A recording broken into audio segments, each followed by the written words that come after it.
Police arrested the seasoned veteran for trespassing at the memorial until the general revealed his name.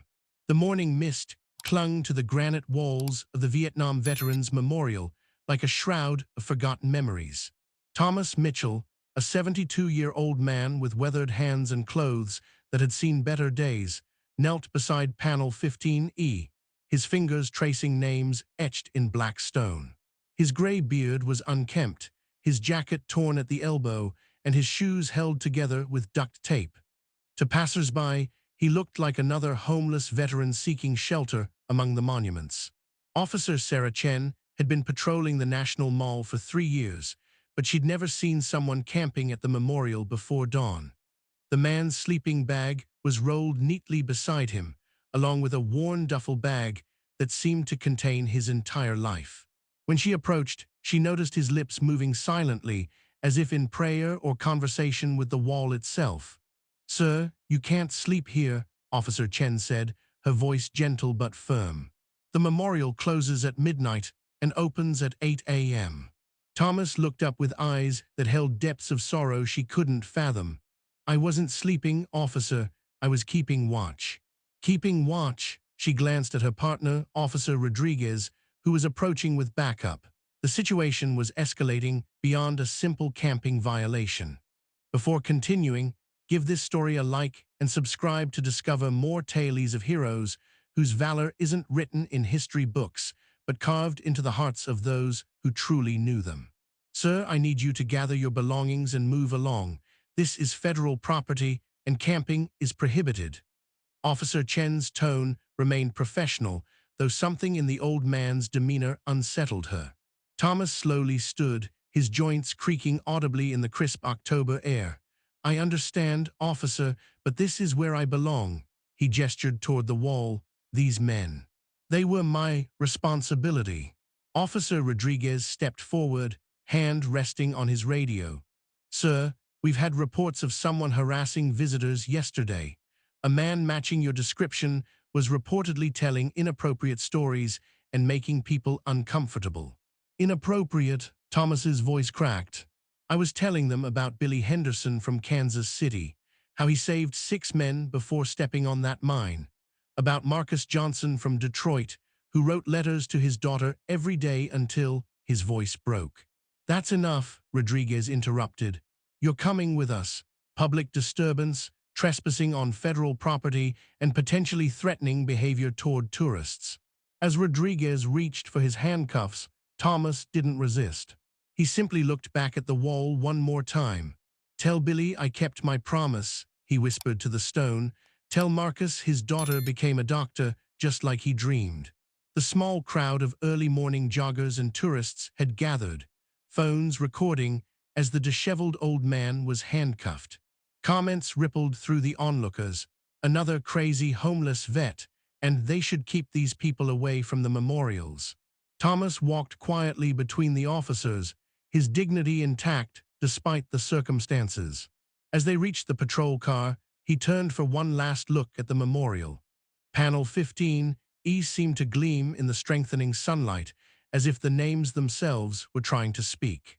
"Those boys deserved better than to die alone in that jungle," Thomas said softly as Officer Chen opened the car door. "Someone had to remember them properly." "Save it for the judge," Rodriguez replied, though something in the old man's words made him pause.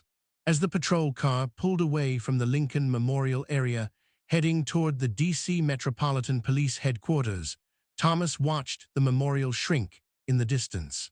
In his coat pocket, his fingers found the worn brass compass that had guided him through 3 tours in Vietnam and 47 years of survivor's guilt. What none of them knew, not the officers, not the tourists, not even the morning joggers sharing their videos on social media, was that Thomas Mitchell wasn't just any veteran. His name should have been on that wall too, except for a twist of fate that had haunted him for decades. The fluorescent lights in interview room 3 cast harsh shadows across Thomas's weathered face. Detective Maria Santos had seen hundreds of homeless veterans cycle through the system, each carrying invisible wounds from wars most Americans preferred to forget. But something about this particular man intrigued her. His posture, despite the handcuffs, remained military straight, and his eyes held a clarity that contradicted his disheveled appearance. Thomas Mitchell, Detective Santos read from the file. Age 72, no fixed address, multiple citations for loitering and trespassing at various DC monuments over the past 2 years. She looked up. You're becoming quite the regular, Thomas. It's Sergeant Mitchell, he corrected quietly. And those monuments aren't tourist attractions to me, Detective. They're sacred ground. Detective Santos leaned back in her chair. The man's voice carried an authority that seemed at odds with his circumstances. The officers say you were harassing tourists, telling graphic war stories. Some families complained their children were upset. Thomas's jaw tightened. I was honoring the dead. Those graphic stories are the truth about what those boys sacrificed. Their families deserve to know they didn't die for nothing. But making tourists uncomfortable isn't the way to. Comfortable? Thomas's composure cracked slightly. Do you think Marcus Johnson was comfortable when he bled out in my arms, asking me to tell his 3-year-old daughter he loved her?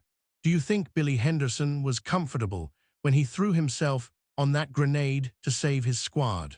The room fell silent, except for the hum of the ventilation system. Detective Santos had interviewed countless trauma victims, but the raw pain in Thomas's voice was immediate, as if the events had happened yesterday rather than 50 years ago. How do you know so much about these specific soldiers? She asked, her skepticism giving way to curiosity. Thomas stared at the metal table. Because I was their sergeant, 1st Infantry Division, Big Red 1. Tour started in 69, supposed to end in 70. He paused, his breathing becoming labored. But nothing ended in Vietnam, nothing ever really ends. Detective Santos made a note in her file. Military records could be verified, but something about his manner suggested he wasn't fabricating. Why aren't you getting help through the VA? There are programs for homeless veterans. I'm not homeless by accident, Detective. I choose to live this way. Thomas met her eyes directly. Every comfort I take feels like a betrayal to the boys who never got to come home and feel warm sheets or taste their mother's cooking again. That's survivor's guilt, Thomas. It's treatable. Is it? His laugh was bitter.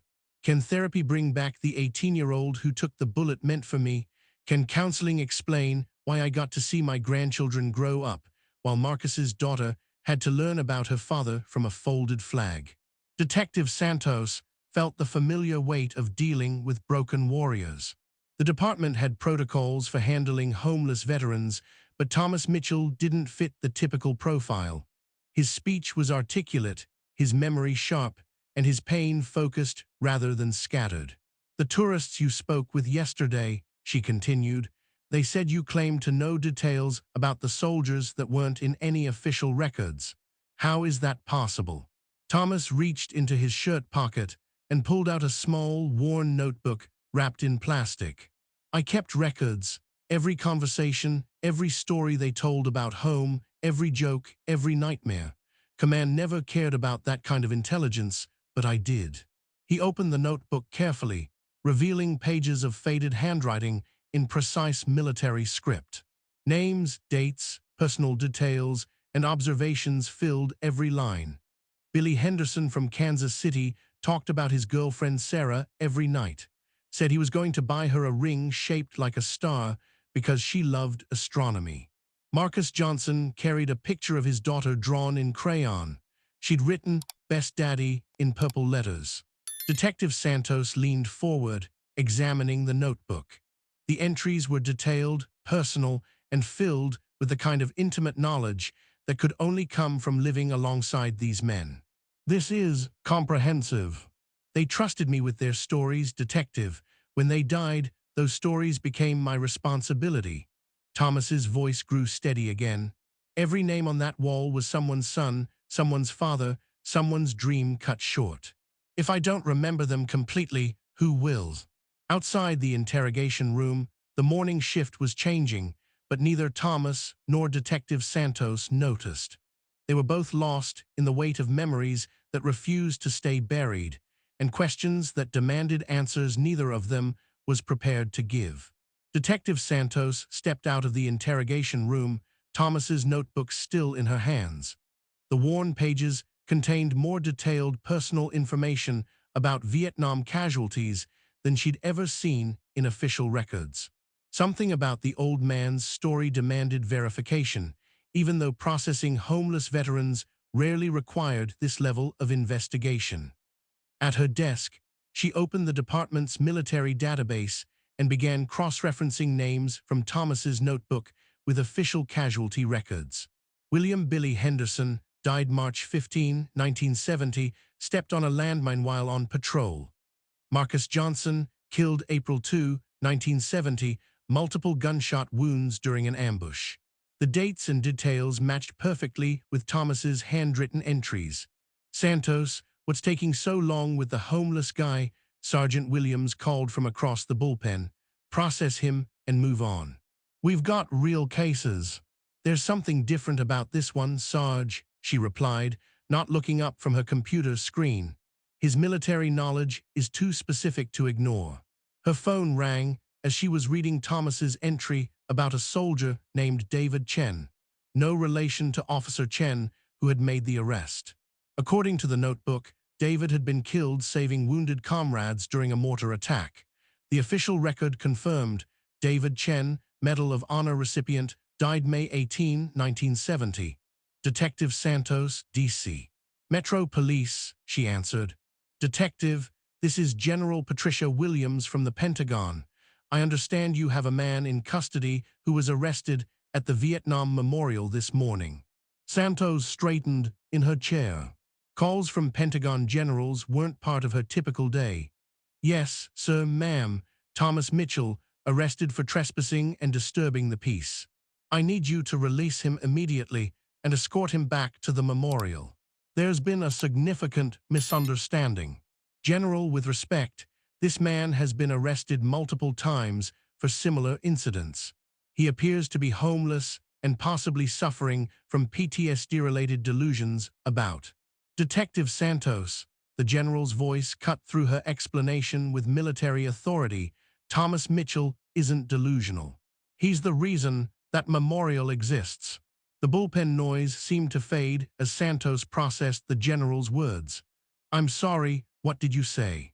Sergeant Thomas Mitchell, 1st Infantry Division, Big Red 1, served 3 tours in Vietnam between 1968 and 1971. He was awarded the Medal of Honor for actions that saved 43 lives during the siege of Firebase Charlie. He also received 2 Silver Stars, 3 Bronze Stars, and 4 Purple Hearts. Santos looked through the interview room window at the disheveled man, sitting calmly at the metal table. General, the man in custody appears to be homeless. His clothing, his appearance. Sergeant Mitchell has been living rough by choice for the past 2 years, Detective. We've tried repeatedly to provide him with appropriate housing and benefits, but he refuses. He believes, and I quote from his own words, that accepting comfort while his men remain dead is a betrayal of their sacrifice. The notebook felt heavier in Santos's hands. He has detailed records of soldiers who died under his command. Personal information that goes beyond official reports. Of course he does. Thomas Mitchell was more than a squad leader. He was a father figure to boys barely out of high school. When they died, he made it his mission to remember everything about them. Every story, every dream, every joke they told to cope with fear. Santos felt the familiar chill that came with realizing she'd completely misjudged a situation. Why wasn't this information available when we ran his background check? Because Sergeant Mitchell specifically requested his military records be sealed. He doesn't want recognition or sympathy. He just wants to honor his fallen soldiers without interference. The general paused. Detective, yesterday was the anniversary of the Firebase Charlie siege. That's why he was at the memorial. He spends that day every year reading the names of the 43 men he saved and the 17 he couldn't. The weight of the morning's events settled on Santos like a lead blanket. The tourists who complained about his inappropriate stories had been listening to first-hand accounts of heroism from one of the war's most decorated survivors. The officers who arrested him for trespassing had handcuffed a Medal of Honor recipient at the very memorial built to honor his fallen comrades. "General, what do you need me to do?" "Release him with full apologies, and if he's willing, escort him back to the memorial. There's someone there who's been waiting 53 years to meet him." Santos looked again at Thomas, sitting quietly in the interview room, his dignity intact despite hours of processing like a common criminal. "Who's waiting for him?" "Billy Henderson's daughter, Sarah. She's now Dr. Sarah Henderson Martinez, and she's been searching for the sergeant who held her father as he died and promised to remember his stories. She finally found our contact information yesterday." Detective Santos unlocked Thomas's handcuffs with hands that trembled slightly. The weight of the morning's revelation hung heavy in the small interview room, transforming the disheveled homeless man into something she was only beginning to understand. "A living piece of American history. Sergeant Mitchell," she began, then stopped. The title felt both appropriate and insufficient. "I owe you an apology, we all do." Thomas rubbed his wrists where the metal had chafed, his expression unchanged. "No apology needed, detective. You were doing your job. Most folks see an old homeless man talking to a wall and draw reasonable conclusions. There's someone at the memorial who wants to meet you. Billy Henderson's daughter." For the first time since his arrest, Thomas's composure cracked. His weathered hands gripped the edge of the table, and his breathing became shallow. "Sarah, little Sarah who loved stars. She's Dr. Sarah Henderson Martinez now. An astronomer, just like her father hoped she'd become." Santos gathered Thomas's few possessions, the worn duffel bag, the sleeping roll, and most importantly, the notebook that had started to reveal his true identity. "She's been looking for you for years." The drive back to the Lincoln Memorial was quiet. Thomas stared out the passenger window as familiar DC landmarks passed by, his fingers unconsciously working the brass compass in his pocket. Detective Santos had radioed ahead to Officers Chen and Rodriguez, who were waiting at the memorial with expressions of barely concealed embarrassment. "Sergeant," Officer Chen began as Thomas stepped out of the car, "we had no idea." "You did your job, officer." "No harm done." Thomas shouldered his duffel bag with the practiced efficiency of someone who had carried his life on his back for decades. "Is she really here, Sarah?" "She's waiting by panel 15E, Detective Santos said softly. "The same place you were this morning." The walk from the parking area to the memorial felt longer than usual. Early afternoon visitors moved quietly along the walkway, some taking photos, others simply reading names. Thomas's steps slowed as they approached the familiar black granite wall that had become his shrine of remembrance. She stood with her back to them, a woman in her mid-50s with graying hair pulled back in a professional bun. She wore a simple blue dress and held a small telescope in her hands, the kind children use to look at stars. When she heard footsteps on the gravel path, she turned. The resemblance to her father was unmistakable. Billy Henderson's eyes, the same warm brown that Thomas remembered from countless conversations in jungle foxholes, looked back at him from his daughter's face. But where Billy's eyes had held the uncertainty of youth, Sarah's held the wisdom of someone who had spent a lifetime searching for answers. "Sergeant Mitchell," her voice was steady, but tears ran freely down her cheeks. "You're really him." Thomas dropped his duffel bag and stood at attention, decades of military bearing overriding his homeless appearance. "Yes, ma'am. I served with your father in the 1st Infantry Division." Sarah approached slowly, as if he might disappear if she moved too quickly. "He talked about you in his letters, said you kept everyone's spirits up, that you made them feel safe even when everything was falling apart. Your daddy was the bravest man I ever knew." Thomas's voice was thick with emotion. "He saved 6 lives the day he died, threw himself on a grenade without hesitation. His last words were about you, how proud he was that his little girl loved the stars." Sarah held up the small telescope. "He sent this to me for my 4th birthday just before." She couldn't finish the sentence. "I became an astronomer because of him, Every night I looked up, I felt connected to my father somehow. Thomas reached into his notebook and carefully extracted a folded piece of paper, yellowed with age. He asked me to give this to you if anything happened to him. I've been carrying it for 53 years, waiting for the right moment. With shaking hands, Sarah unfolded the letter. Her father's handwriting, careful and loving, filled the small page. My dearest Sarah, if Sergeant Mitchell is giving you this letter, it means I won't be coming home to read you bedtime stories about the stars. But I want you to know that every night in this jungle, I look up at the same stars you see from Kansas City. We're connected across all this distance by light that left those stars long before either of us was born. Keep looking up, little star. Your daddy loves you to the moon and back. Detective Santos, Officers Chen and Rodriguez, and the growing crowd of visitors watched in respectful silence as daughter and sergeant stood together at panel 15E, connected by grief, love, and the enduring power of a promise kept. Word spread quickly through social media and local news outlets. The homeless veteran arrested at the Vietnam Memorial that morning was Sergeant Thomas Mitchell, Medal of Honor recipient and one of the war's most decorated heroes. By evening, the story had gone national, transforming from a simple trespassing arrest into something much more significant. Sarah Henderson Martinez stood beside Thomas at the memorial as the sun set over Washington, D.C., painting the black granite wall in shades of gold and amber. The telescope her father had sent her rested against panel 15E, where William Henderson's name was etched in stone. I need to understand something, Sarah said quietly.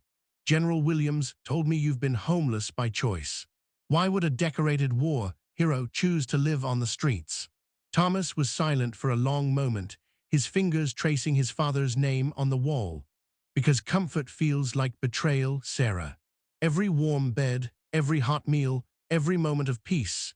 Your daddy and 68 others from my unit never got those things. How do I justify taking them when they can't? But that's not what he would have wanted, Sarah replied, her voice gentle but firm. In his letters, Dad wrote about his dreams for after the war. He wanted to come home, marry Mom, watch me grow up, maybe teach astronomy at the local high school. He didn't sacrifice his life, so you could sacrifice yours too. Detective Santos approached with General Williams, who had driven down from the Pentagon when the story broke. The general, a woman in her early 60s with silver hair and sharp eyes, looked at Thomas with a mixture of respect and frustration. Sergeant Mitchell, General Williams began, you've been avoiding my calls for 2 years. Do you have any idea how many homeless shelters, VA hospitals, and police stations I've contacted looking for you? With respect, General, I didn't ask to be found. Thomas remained at attention despite his civilian clothes and homeless appearance. No, but you made a promise to these men, General Williams gestured toward the wall, and part of that promise was living a life worthy of their sacrifice. Look around you, Sergeant. The memorial area had filled with visitors drawn by the news coverage. Veterans in aged American Legion caps stood quietly nearby. Families with children pointed respectfully toward Thomas and Sarah. A group of young soldiers in dress uniforms had come to pay their respects to the living Medal of Honor recipient they'd only read about in military history books. Do you see what your story has done? General Williams continued. For the first time in years, people are talking about Vietnam veterans with respect instead of pity. They're sharing stories about their own family members who served. You've reminded an entire generation that heroes don't always wear uniforms or live in comfortable houses. Officer Chen stepped forward, still embarrassed by the morning's arrest. Sergeant, my grandfather served in Korea. He never talked about it, died when I was young. But watching you today, seeing how you remember your soldiers, it makes me want to learn more about his service, honor his memory properly. Thomas looked around at the faces surrounding him, young and old, military and civilian, all drawn together by a story of loss, loyalty, and remembrance. This isn't about honoring me, he said firmly. It's about remembering them. Then help us remember them correctly, Sarah said, taking his arm. Come with me to Kansas City. Let me show you the astronomy department Dad dreamed about. Help me tell his story to my students, to anyone who'll listen.